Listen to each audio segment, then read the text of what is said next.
Hi, so we're going to do a quick overview of the three types of AP Lit essays that you will encounter on our AP Lit exam that we're going to be taking in May.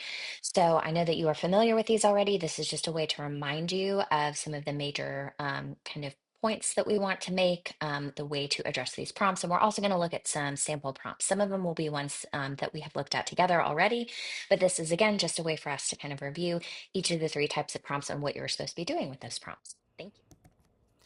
So we're going to start with FRQ1, which is what you will see when you first click open your AP test.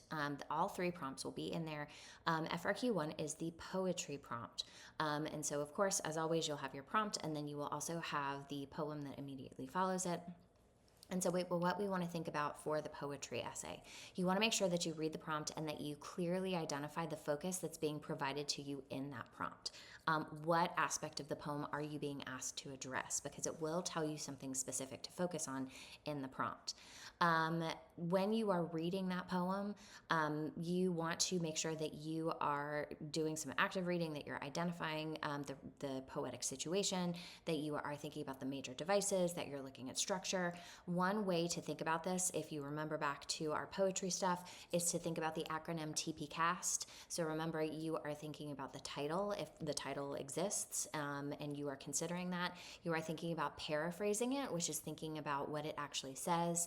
With the connotation, you are thinking, of course, about identifying the different devices. Excuse me, attitude is tone, and so you're thinking about what is the tone of this poem and where are the shifts in tone that happen within this poem, because most poems are going to have at least one tonal shift. S again kind of goes with that. So we're thinking about shifts and also structure. And then our final one, we're thinking about kind of the major theme. And we want to think about that in terms of what's going on with the prompt. And then again, of course, considering the title just for a final time once you've actually read the poem. So that's just one way to help you think about analyzing the poem. When you are writing your thesis, you want to make sure that you address the name of the author and the name of the work. That'll be given to you in the prompt. You want to make sure that you in your thesis have a specific main idea. Again, that's in response to the focus given to you in the prompt, and that you also have specific supporting details. And so these are the ways that you are going to establish your organization and the focus of each paragraph. So a lot of times we organize by device, right? You might be talking about the imagery in one paragraph and about the metaphors or figurative language in the second paragraph. Or again, conversely, you can always do a top to bottom analysis. Again, either way is totally fine, totally valid. It's whatever is going to work best for you. But do remember that you need to have supporting details in your thesis, and those become your paragraphs.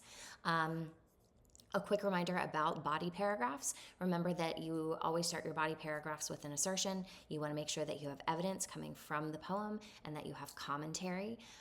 We want to have at least two pieces of evidence, two quotes per paragraph. And each piece of evidence needs to have at least two sentences of commentary. And we want to make sure that that commentary does two things. You want to make sure that the commentary, first of all, identifies the device and also explains its effect. And then you want to connect that back to whatever your main idea is in your thesis. So when we look at this sample prompt and you're reading through, we know right here we've got our title, here we have our author, right? And it also gives us kind of a little bit of information on the poem itself, right? In this poem, we are knowing already that the speaker is reflecting on the process of growing older. And so when we get to this sentence right here, this is our task sentence. And so this is the one that tells us what we're supposed to be doing. We're supposed to be analyzing how Emerson uses poetic elements and techniques to convey the speaker's complex perspective on aging, right? This is what our focus is. And so what you have to do in your thesis is you have to tell us what is the speaker's complex perspective on aging. How does the speaker feel about aging as you read this poem? And then again, you are going to consider, do I want to do top to bottom analysis? Do I want to organize by device? But whatever you decide, those are going to become your supporting details. So that is FRQ1. All right, moving on to FRQ2. One of the things that you'll notice is that the information that's on this slide is very similar to the information that we just talked about for FRQ1. That's because the active analysis that you are doing, the skill that you are showing, your analytical writing, all of that kind of stuff, that doesn't change. The only thing that's really changing is the stimulus that you're being given, right? In FRQ1, it's the poem, and FRQ2, it's the prose. And so the essay structure, the essay writing, the analytical skills, those are going to be the same. And so that's why a lot of the information that you're going to see here is real similar. So same thing here, right? When you are reading the prompt for the FRQ2, of course, read the prompt, identify the focus, just like we talked about in our poetry essay. They're going to give you something that they want you to focus on, some sort of analytical focus in for that passage.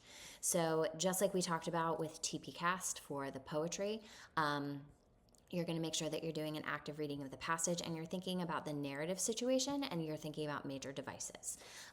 Again, name of author, name of work for your thesis, as well as your specific main idea, and same thing, specific supporting details.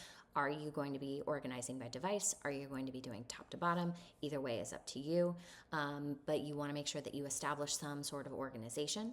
And then again, body paragraphs, assertion, evidence, commentary, 2 pieces of evidence, 2 pieces of commentary. So when we look at this sample prompt, again, we are going to get a lot of information from the prompt itself, right? So we know the title, we know the author, we know when it was published. We also get a little bit of context for the passage, right? The narrator describes the beginning of a new phase in her life, so we know that that's something that we should be thinking about as we read the passage. And then we get to our task sentence, right? In a well-written essay, analyze how Kincaid uses literary elements and techniques to demonstrate how the narrator's new situation complicates her sense of self. And so this is what that's the focus that you're being provided with, right? How does the new situation complicate her sense of self? And so there's kind of 2 things that you have to be doing there. You have to make sure that you are understanding like what this situation is, this new situation, especially as opposed to the older one. And then what does that do to her sense of self? And then again, how is Kincaid using language to illustrate that to us, right? So again, that's going to be your specific main idea, how this new situation complicates her sense of self. And again, the supporting details will be either the specific devices that you choose to focus on in each paragraph, or again, a top to bottom analysis of the passage. Either way is totally fine. Next, we've got the FRQ3, which is the open prompt. This is the one that's different. So this is the one where you are not necessarily analyzing a specific text that's been given to you. This is the one where they give you some sort of kind of idea, some sort of focus, some sort of stimulus again, and you get to choose which text you want to use as your support to talk about your ideas. So one thing that I want to remind you, the text has to be of literary merit, and I also want to remind you it cannot be a short story. It needs to be something that we have either studied together in AP Lit, something that you have studied in high school, something that you remember well enough to talk about, or some sort of literary fiction. Even if it is something that you have read on your own, please make sure it could be something that we could study in our AP Lit class. Use your smart brains, you know what that is. When you're thinking about your thesis for the FRQ3, unlike our previous 2 essays, our previous 2 prompts, instead of looking at the prompt for the title and the author, you have to provide that. So please make sure that as you are reviewing for AP Lit, that you know both title and author for some of the major works that you think that you might want to talk about, right? We want to remember that Brave New World is by Aldous Huxley. We want to remember that Hamlet is by William Shakespeare and that we spell Shakespeare's name correctly. We just want to make sure that we are familiar with any of those texts that you think you might want to use. You also want to make sure, like it says, that you respond clearly and specifically to the question in the prompt, which means that you are clearly reading that and specifically reading that prompt, and that you know what it's asking you, right? That you have dealt with that. Remember that you're not like shoehorning a text into like the prompt itself. Like you read the prompt first and then you choose the text. You don't pick the text and be like, I'm always going to talk about Antigone, because some prompts are going to lend themselves to that and some are not, right? So read the prompt first and then choose the text. So you're going to make sure that this becomes your main idea. What is your response to the question in the prompt? And then you want to establish the organization. What is going to be the focus of each paragraph? And so we talked about this a little bit in class where the organization is going to be up to you, right? You might want to organize by character. You might want to organize by conflict. You might want to do a chronological reading, right? Where you talk about like this particular idea in the beginning, the middle, and the end of the book. Any kind of organization is fine as long as it is clear and apparent. And then again, two pieces of evidence for each body paragraph as we think about our assertion evidence commentary. Remember that we do want to, as much as possible, have a mix of specific details and paraphrase as well as short quotes. So here is a sample prompt for that. Again, it's talking about this idea of characters who have gone away from home and return and find that they no longer have the same feelings about home as they once did. It gives a quote that kind of talks about this. And then here is our tasks, our task part, either from your own reading or from the list below. And remember, you do not have to choose something off this list, it is simply a suggestion. Choose a work of fiction in which a character's return home is problematic. Home is not what it was once perceived to be. Then, in a well written essay, analyze how the character's response to his or her home contributes to an interpretation of the work as a whole. So, again, you want to choose a work in which a character is having complicated feelings or a complicated response to home because something has changed. Hamlet would be a really great one for this, right? Because you could talk about the idea of Denmark and what that means, like physically as well as far as characters go, right? So you want to make sure that you articulate what it is that Hamlet struggles with about home, right? And they're talking about home here. Please notice that that is in quotation marks, right?